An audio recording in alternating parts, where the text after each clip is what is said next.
madaa akkamiin gootan maalirra geessan? Kuni kan shakkiidha waan ilaalamaa jiru kun biyya UK'tti ergamee aganni rizaltii isaa deebi'u eeggachaa jirra. Hangam turuu danda'a? Ji'a booda ta'uu danda'a, ji'a tokko ol fudhata. Isa caalaan fudhatu? Akka jedhanitti fudhatu sanii ol. Duraanii Birgaadeer Jeneraal Kamaal Galchuu guyyaa kaleessaa turtii BBC Afaan Oromoo waliin taasisaniin hooggantummaa biiroo bulchiinsaaf nageenya Oromiyaa irraa ka'uu isaanii nutti himanii turan. Kanaaf sababni ifa ta'e jiraatu dhabus dhaaba ODP irraa hojii guyyuu isaanii keessatti dhiibbaan isaan mudataa akka ture himaniiru. Komii qondaaltonni ABO kanaan dura muudama isaanii irratti kaasaniif bakka sanaa kaatanii laata jedhee ammayyuu itti aanaa gaafatee ture. Kuni dhiibbaa qabaa jedhee guddaan laalu ifatti wanta jedhan dhaga'ee jira.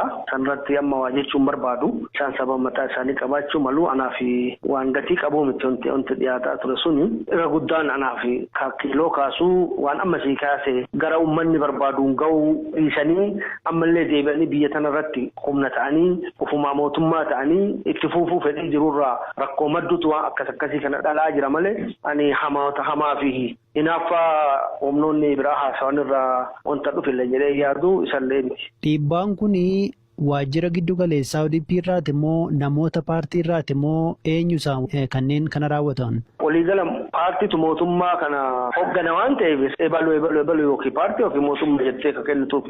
Akka yaada keessanitti wanni akkasii kun jijjiirama biyyattiin barbaadduuf kan uummanni illee irraa eeguuf galmaan ga'uu hin dhorkaa? Akka gaariitti dhorkaa maaliifi waanuma nu jenne waan akka nu isin oofnetti deema waan nuti amannu fudhaa waan nu jaallanne jaaladhaa kana yoo ta'uu baate immoo jedhanii tarkaanfii akka amma fudhatanii kanaaf kabiraallee fudhachaa deemuuf yaaduun garamitti akka isaan deeman amala maal guddifachaa akka dhufaa jiran mallattoo gaarii miti.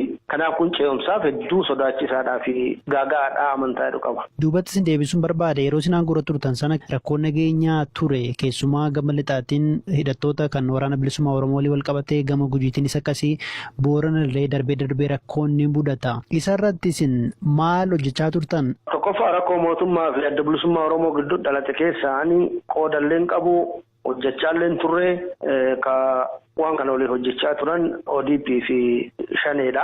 Isaan lama ilaallataa jechuudha. Ani already hojii sanii ala ture maalii fi karaa saniin himannaan fi komiin jiru mootummaatti iyyachaa turan waan ta'eef ODP illeen waan sanirraa anaa wajji hojjechuu hin dandeenye. Anillee waan sanii ofirraa dhiisee rakkoon lixa Oromiyaatti uumame kun naannoo gara kibba bahaa giddu galeessaa kanatti akka hin babal'anne hojii hojjetamuu qabu qofa irratti xiyyeeffadhee hojjechaa ture.